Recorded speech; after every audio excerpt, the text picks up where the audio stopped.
back in the sledging room, a couple of days away from the Olympic Games. But at the same time, we have a big series for India. Indian cricket team towards Sri Lanka. The new coach and the new captain have already landed in the island nation. Kicking off some practice. Visuals were hyped up as if, Gambhir taking over for the first time. But we have to give credit where it's due. On Monday morning, 10 a.m. was a press conference. And it started at 10 a.m. Great start to Gautam Gambhir era. Of course, they had to leave for Sri Lanka on the very same day. But starting at 10 is a good thing and a good lesson to many of us doing some professional things. Yeah. But what do you guys make of the assessments? That press conference was a much anticipated one because there were a lot of questions around Gambhir's appointment itself, the selection of the support staff. And of course, you guys discussed Hardik Pandya versus Suryakumar Yadav, a tasty start to Gambhir era last week in the sledging room. And we seem to have got some answers. What is your assessment of all that? First assessment of the press conference, it was good to see a coach and a selector sitting together and addressing stuff before a tour. Yeah. I hope this becomes a regular stuff. Because it will give us a lot of clarity and remove unwanted speculations. Gambhir himself was a little annoyed, saying that I was surprised when you guys wrote that, okay, this was denied by the BCCI, that was denied by the BCCI, but he seems to have gotten his choice of a support staff, right? Yeah. So I think it's a good start, but what do you guys think about it? It's definitely a very good start. I mean,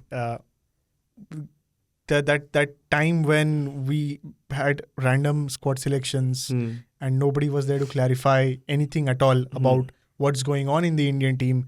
The coach was not upfront about things. Hopefully that changes. It's a great precedent to set. And coming in time helps everybody, I guess. It helps the entire network of people. But having said that,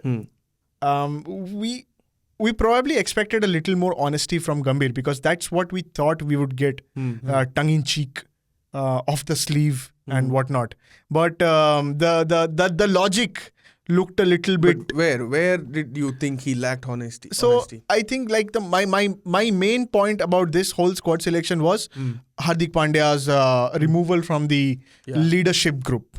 And when they asked him, they say, I think Agarkar took that question up. I think Gambhir did not utter a single word about Hardik Pandya's selection. But see that they are an entity, they're an entity. It looked more like it was a selection committee call rather than a head coach call. But how could that be? Yeah, how exactly. could one person have no say in it? It has to be somewhere like somebody has some say in it. I would not be very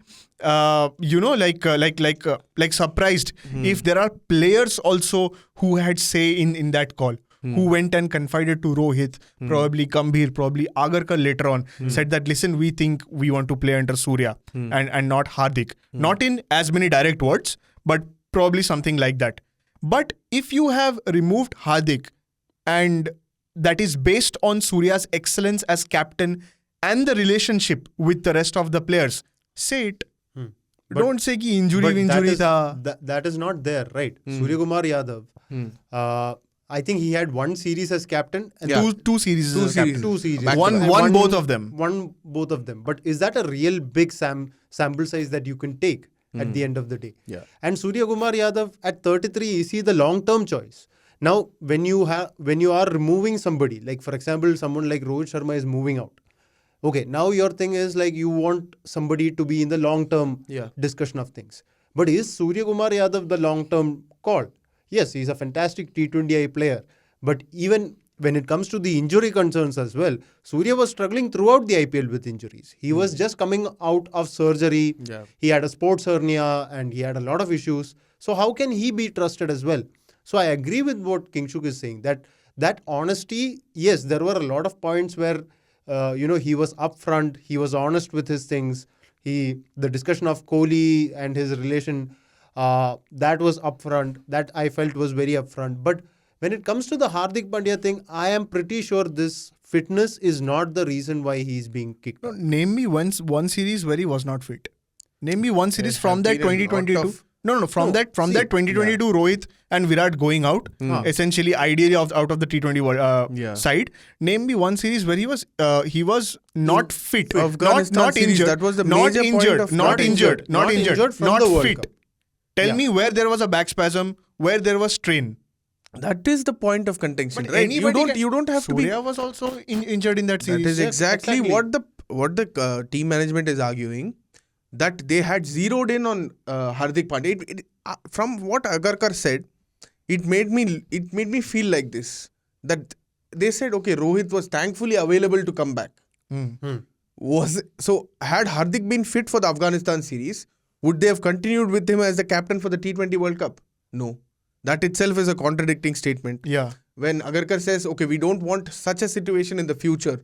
Such a situation means before the IPL, they wanted probably Hardik as captain, but Rohit was thankfully available. But do you think India could have gone to the T20 World Cup without Rohit? Or had India won the ODI World Cup in 2023, would things have changed? Did that final heartbreak probably prompt Rohit and Kohli to play one more time? One more time. This kind of, confusion exists. But And, it defies the logic thing, like how Kingshuk said. Yeah. How many obviously the ODI World Cup was a big mishap for Hardik. It was a very unfortunate thing. Yeah. But apart from that, since his major back spasm that had happened, Breaking. He broke his back. broke his back. After that, he has managed himself very well, and he has been available, and he has been leading young sides. He's not been leading.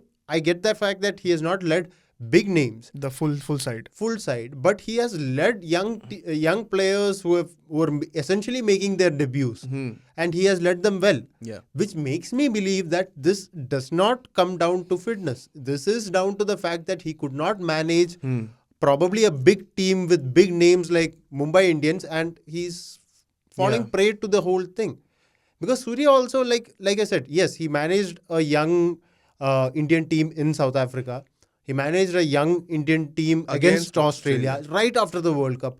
But that does not mean that you throw away somebody who has been doing that job for you for almost a good chunk of a year. No, not that. I don't mind Surya being the captain. Right. I don't mind Surya being the captain at all. Yeah. But like you are. What I sense from you is that, okay, Hardik was your captain, Hardik was your vice captain in the World Cup. Why did you have to remove him? Give me my logic. I am saying that I don't mind Surya coming into it. Yeah. But you have to have a more solid reason than fitness. Yaar. I hope the selectors were transparent with Hardik Pandya himself, because when he was asked the same question, whether it was discussed with Hardik Pandya, he said, yes, of course, we discussed with all these things with the players. And Hardik also looked okay when he joined the team in Sri Lanka, when he was out for training. But again, a professional athlete shouldn't be, as a professional athlete, you can't take things to heart. You can't binge on things that don't work out for you. But I hope, it's like, your appraisal meetings, if you're not true there, if you're not being honest there, then it defeats the purpose, right? Yeah. So when you say that, okay, thankfully Rohit was there to help us during the Afghanistan series, that sounded a little strange to me, because Rohit also had his fair share of injury concerns. Yeah. Was he available for test series all throughout? Yeah. And you still have him as your ODI and test captain. Yeah. At 37, when he is probably targeting the 2027 World Cup, you still don't have any clear succession plan for test cricket. How is he going to target this is another weird statement that was made. No, let's come there, but I am saying that when you give out these reasons, it should be applicable to everything. Yes. It should be like a yardstick. It shouldn't be like an exception, right? Yes. Right. Because you still don't have a succession plan for Rohit in Test cricket. You don't know. There are some people who say Virat Kohli has to be made captain again. Probably Jasprit Bumrah is a fast bowler who has been vice captain. Yeah. But not sure. Rishabh Pant has been in those positions. He is a very good test player, but he has come back from an injury. If you don't want to give him T20 captaincy, forget about making him a test captain. Yeah. And also, I don't like the logic. Like it's not my preference to have young captains. Okay. Young captains are born out of crisis. Right. They don't take over a settled team. Name me one young captain right now in the world. Who's the young captain you are referring to now? So in my head, I have Graham Smith. So when Graham Smith became the captain, in terms of why are you complaining that? so because Alan said that there needs to be a long-term succession plan. So Shubman Gill getting lifted to the vice captaincy position in both formats is ideally a succession plan. Yeah. So when you say that these players, Suryakumar, who is 33, needed to be, if you wanted to hand a different captain, could have handed a younger one who could take the team for this till the end of this decade. I don't agree to that. I rather have an experienced player, IPL, domestic and international, captain my team for 4 years and then bounce. Instead of having a young captain, say for example what happened with Babar Azam, became a young captain, batted well, then a terrible slump happened because of whatever pressure was there, and now look what's happening around the Pakistan team. Right. Because the young captain himself, who's experienced now, does not want to leave leadership. And one more thing, Shubman Gill's appointment as vice captain in T20Is doesn't make any sense because Very he has weird. to first fight for his place in Exactly. T20I team. I still don't think personally that he is an automatic choice for your T20 starting lineup, right? Yeah. You have options. You have He options. wasn't in this World Cup. Why did you hand him the vice captaincy? Yeah, of course. And for instance, you took someone like Yashasvi Jaiswal. Yashasvi Jaiswal is still around. And if you look at the opening spots itself, Abhishek Sharma will push for it. Yeah. Ruturaj will push for it. So if you're in that competitive zone and if you're telling that, okay, Shubman Gill is the vice captain, then you probably will have a place for him in the 11 or at least in the 15, right? Or in the 11 actually. So that kind of sends a wrong signal to those who are competing for those spots is what I think. Especially someone like Jasprit Bumrah, who on his return to injury captained in Ireland, captained the test team, was in and around the captaincy position in Mumbai. Probably the selectors have bigger things issues again with bigger Bumrah. things in store for Bumrah. Maybe he's the next test captain for you. Maybe. You never know. Hopefully. But his services are probably not needed for T20Is at the moment. You have the Champions Trophy. You have T20 World Cup in 26, yaar. Yes, but which is your priority now? You've already won a T20 World Cup. Yeah. So you probably target on the Champions Trophy, the World Test Championship and then the ODI World Cup. Yeah. So priorities. So for a person like Bumrah, even Gambhir made it very clear that workload management is probably, if you're fit, you have to play all three formats. That is, those are the players that I want. But for someone like Bumrah and a few other pacers, I would be willing enough to be flexible with my workload management plans. Basically, he wants the batters who are capable of playing all three formats to bat. He's saying if you're in good form, you shouldn't be making excuses. Yeah. Like, I am very happy that Gambhir probably he had a role in getting Virat and Rohit play the ODI series in Sri Lanka. Because the first time you're playing as a unit and with just 6 months to go for the T20 the Champions Trophy, you need your seniors. Yeah. Because you will otherwise give a place to someone else. And what if he does some well? Yeah. And that equation will not work. Essentially, you don't want T20 World Cup to happen again. No. Like somebody like Jaiswal Yes, exactly. played throughout the line. Rinku played throughout that era, and then suddenly they were dropped. Yeah, exactly. That's a very good move from the selectors and the coach. Yeah. But like how Kingshuk said, you might not agree to that, the Succession plan. Yeah. But when you look at the Graeme Smith example himself, obviously he failed a lot in his first few series, but then he became the captain that South Africa needed at the end of the day. Yeah. And probably with Shubman, I think what my feeling is that everybody knows that, okay, he is going to be the next big star that you have. Probably like a Virat Kohli or someone like that. But has he done enough to, claim that? See, Shubman. The T20I scene, I feel that, I think what I get, this is purely my thing. We all want that Travis Head type, Travis Head, Jake Fraser-McGurk opening partnership. Rohit Sharma type opening from both ends. Yeah. But I think with the Indian team, I don't think that is going to be the plan. They want a safety net. They want because if you look at the T20 World Cup final, you had Rohit gone, Rishabh gone, and Surya gone, and they were supposedly your three top players when it comes to the T20I format who can go ballistic at any point in time. Then you had the safety net of a Virat Kohli allowing the other guy at the other end, like an Akshar Patel, to attack. And once he lost that Akshar Patel momentum, he went on for it. So I genuinely feel that... But you know what? I am kind of contradicting her argument because Virat Kohli is Virat Kohli. He has that class. He can do stuff. He has that record. And he's also at the very end of his career. Yeah, but how will you say an Abhishek Sharma can't do what Virat did? Probably an Abhishek Sharma, if you a Ruturaj Gaikwad can't do what... So I'm saying I'm saying You are making him a VC. You're telling him that you're part of the 11. And also, like to just contradict to your point again, like using a different logic. What has Shubman Gill done over the last year in T20s and T20Is to merit that position? see Rutu Gaikwad Go on. was a better batter than Shubman Gill in IPL. right. Okay? Captained the 2023 Asian Games, won it. Hmm.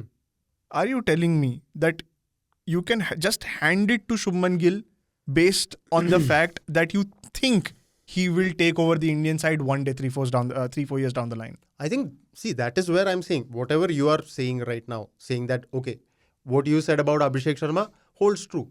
What you said about Ruturaj holds true. But the fact is, I think Gambhir and the whole management is banking on Shubman Gill to be their next big star. And also backing him. Backing giving him him. that confidence. Yeah, it works. Because this is the same guy who scored 890 runs Yeah. in a season before. Now he was given captaincy. That whole Gujarat Titans equation was completely all over the place. They did not have form players, whatnot. He himself got into form towards the end with 100.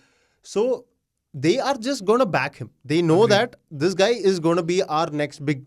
Yeah. He's going to be the poster boy for Indian cricket. That is what they believe in. And Gambhir is just going to back him. Yeah. Because they want another Virat Kohli type of a guy. who Exactly. comes- 10 years ago, we did the same thing with Virat. Yeah. He was given a couple of years under MS. Probably they are trying to do the same thing with Shubman under absolutely. Surya and Rohit. And that is what I feel. Like if you say that, if you ask me personally, is Shubman going to be an automatic choice for the T20 side? No. Automatic choice for the ODI side? Yes. Test also, yes, he has done well. Because given the criticism he was given at coming in at number 3, he did well during the England series. He worked under it. You had the Yashasvi Jaiswal going ballistic at one end. He worked on the other side and he worked and improved his game. T20I, I think they are going to do the same thing. They are going to say that, okay, we are giving you the long rope. Now show us that you can be the opener. That is the only logic that I can find from it. I am very fine. Unfortunately, I am very fine using that logic for ODI and tests. Yeah. But for a format that has World Cup every 2 years, Yeah. you ideally don't want a long-term succession plan. You don't know when the form drops. Yeah. Like you said, like you gave the example of Babar Azam as well. Yeah. It is very true to that case when it comes to Shubman Gill's appointment. Because I think maybe a year ago we were like, okay, Shubman and Yashasvi is going to be our main openers. Because of the form that he showed. He scored hundreds in all 3 formats of the game. He was the highest run getter in ODIs. He was not in bad form when it came to T20Is. But the thing that has changed right now is the fact that we are all swayed by the fact, okay, everybody is going to play aggressive. You see an Abhishek Sharma going hard at the ball. You see an Yashasvi Jaiswal going hard at the ball. You all feel that, okay, this is going to be what T20 cricket is going to be. Like, you're going to have like 100, 130 runs scored in the first 6 overs.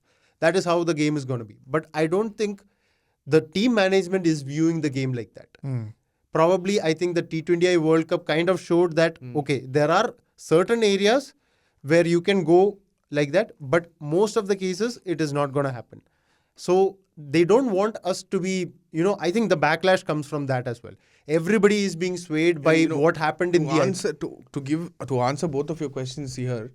I think Gambhir was asked this question also. Are we going to see 3 different teams for 3 different formats?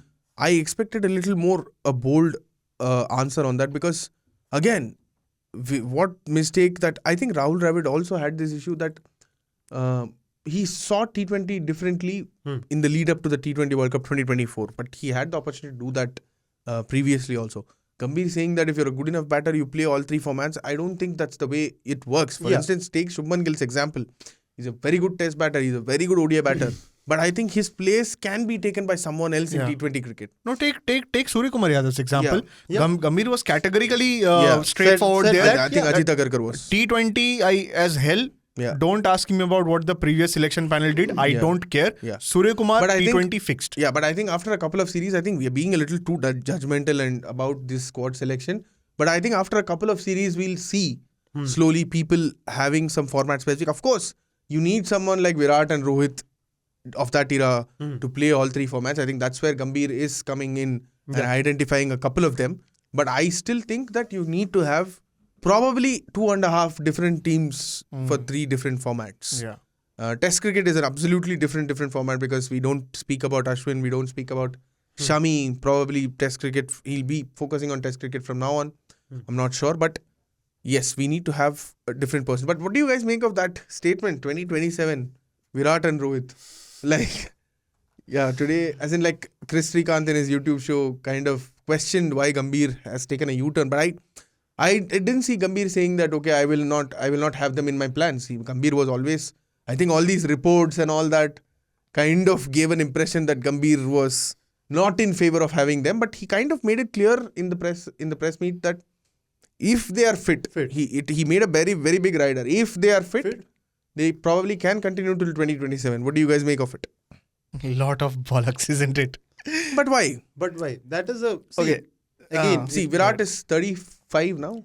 He will be 38 and Rohit is 38, 37 and Rohit is probably going to be 39. Yeah, they'll be inching towards 40 at 27. When you guys are talking about 2027. Don't worry about right now. They are still young. They are probably, No, wait. It's like Rohit is it's like 37. the argument that we both have.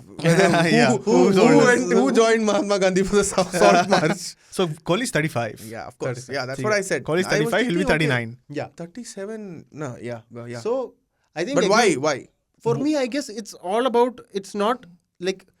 Gambhir has probably read the term that form is temporary, class is permanent a little too much for these guys. That is it. That is why I feel a lot of these... Like, you don't make a statement like that. You don't know what happens to a Rohit tomorrow.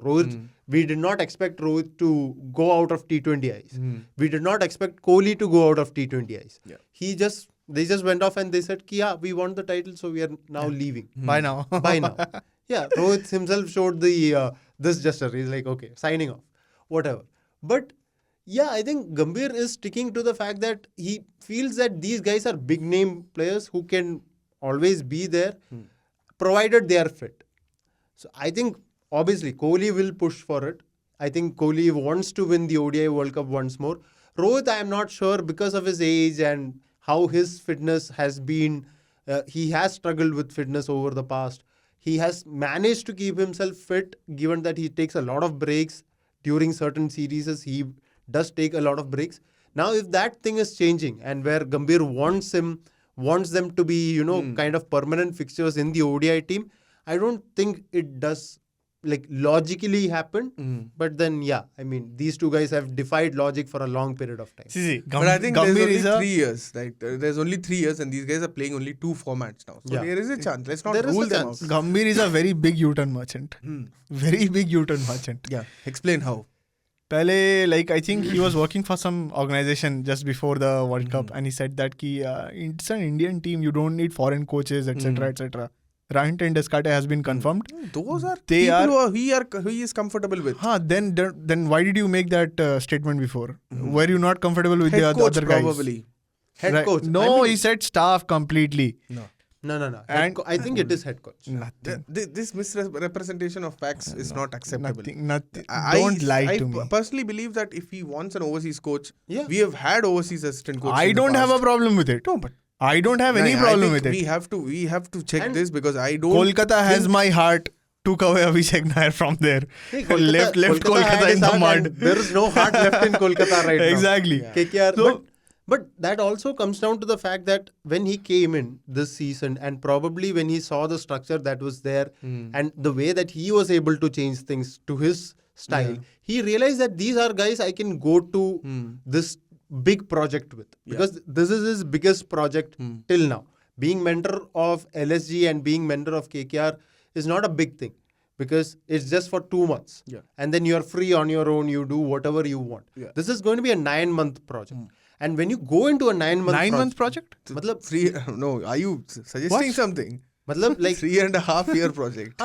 See, I'm saying ki when you're playing in in a calendar year. In a calendar year. It's a 9 months of And I think travel. coaches have to keep an eye on the IPL also. So it's a 12-month round the clock. Round the clock. If that is going to be the stage, you would always want to go in with your best person, right? Who you can trust. You cannot have, like he says that the dressing room, a happy dressing room is a secure one. And for him, a happy dressing room comes from these players, from these people. So that is why he's gone for it. It's not like he's like, okay, I'm doing a U-turn. At the end of the day, when we are sitting here and when we are discussing this, we will probably not think about what Akshay goes through. But when you have to go and sit there, which you did last time around, you Very happy with it. Very happy. You would obviously want somebody that you can have that rapport with. You can have No, definitely. I'm not questioning that as well. I'm saying that Gautam Gambhir on his analysis has a verified history of making U-turns. Making U-turns. And Okay. if Champions Trophy does not go well, then you will see those worms come out. And 2027 with two people nearing 40s in South Africa, the ODI World Cup, it's not exactly a very good idea. So there is a lot that will start cooking beyond that 25. I Champions thought Trophy. he'll keep what happened in 2011 to 13. The man of the match in the World Cup final, the top scorer in the World Cup final did not play another ICC trophy in white ball cricket for India. Those are the things that are there. But probably Gambhir is having a plan, a good succession plan. I'm not saying that succession plan into 2013 didn't work. We got Rohit Sharma and Shikhar Dhawan. But yes, a lot of questions have been answered.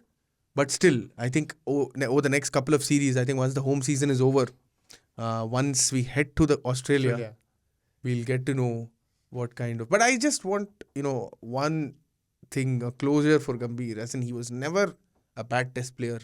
But we have seen a lot of clips saying Rubish player, I so said he can't play. My God. Probably going there and winning these overseas tests again. Whatever you say, under Dravid, India did not do well in those overseas tests. Hopefully, Gambhir brings that fire. And I'm Under quite the next confident. guy also. After Dravid also. Yeah, who?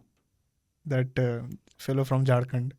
No. As a coach, I'm saying as a coach. Oh, sorry. Yeah, of course. Dhoni's record, no one has to put it here. I think, we are just talking as in this is a long shot. But again, those test series are something that I am looking forward to. And hopefully, Gambhir Agarkar and the captain. Probably he brings back that Shastri flavor. Exactly. Yeah. Pitch paar mein jao. So that is a great thing. So I think he can do it. He can pull it off. And with guys like, probably he'll fire up guys like Virat Kohli and Rohit Sharma to do that extra mile. Yeah. Now, at the end of probably the next 6 months, we will know the real reason behind Sunil Narayan and Andre Russell's turnaround at KKR. Yes. Was it Chandrakant Pandit or was it Gautam Gambhir? And also, I just want to mention one last bit before we finish this.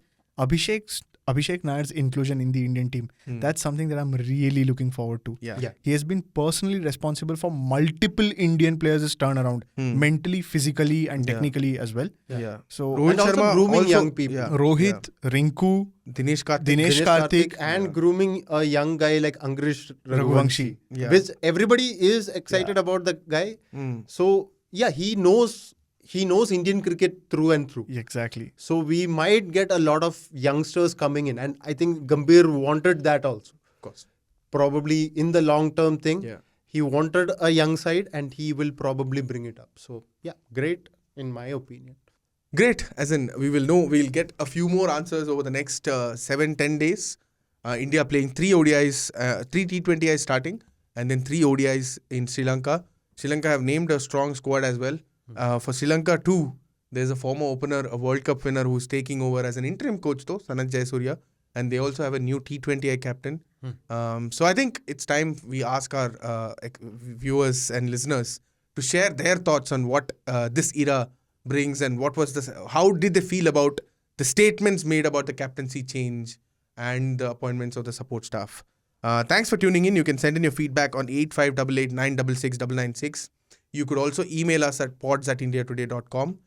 If you're listening to this on Google Podcast, Apple Podcast or Spotify, please do rate us. And if you're watching us on YouTube, like we always say, please leave your comments there. We'll be more than happy to read them and know your feedback. Thank you. Have a great weekend.